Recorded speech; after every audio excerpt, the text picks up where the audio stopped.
to celebrate that reality of who Jesus is at Christmas, we must connect his first coming to his second coming.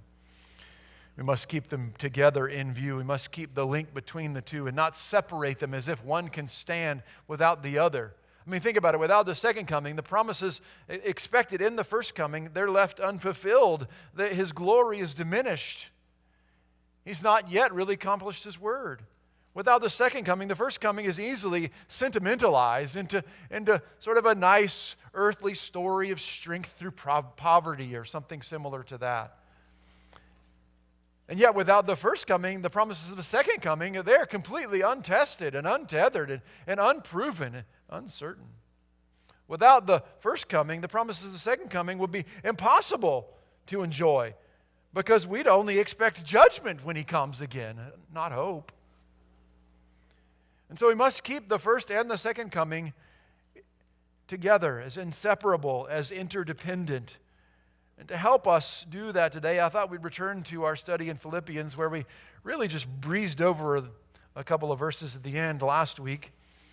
And in that, we'll outline two connections of Jesus' first and second coming, two connections between Jesus' first and second coming that I pray will deepen our worship and sharpen our readiness for evangelism.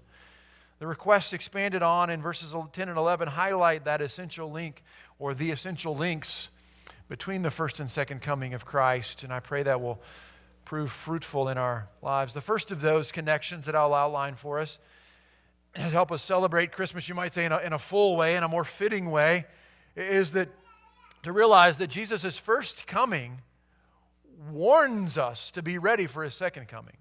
Jesus' first coming warns us to be ready for his second coming. It warns us. And so to just get back into that, look at verse 9 again. He says, "This I pray, that your love may abound still more and more in real knowledge and all discernment." And since some Christmas expectations were fulfilled, you might say it that way, in the first coming, then he will fulfill others, and we should be ready.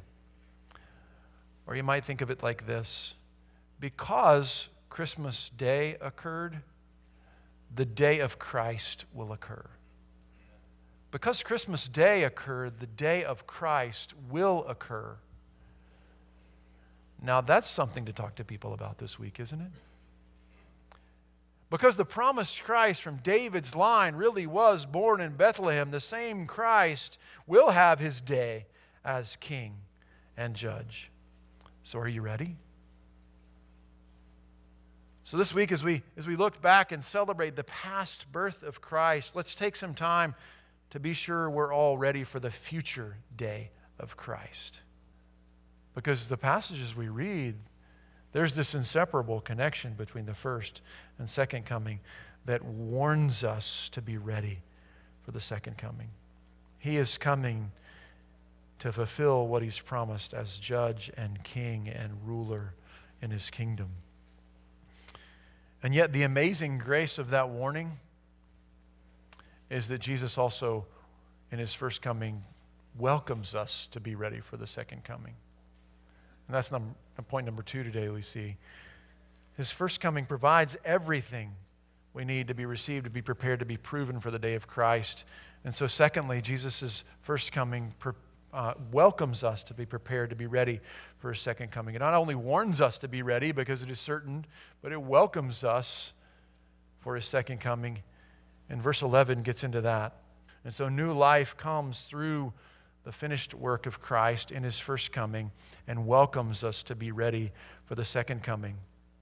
And that helps us to look toward the second coming not with dread, not with uncertainty, but with expectancy, but with faith that he's promised that he will provide, so he can tell us what he said in verse 6, "I am confident of this very thing, that he who began a good work in you will perfect it until the day of Christ Jesus."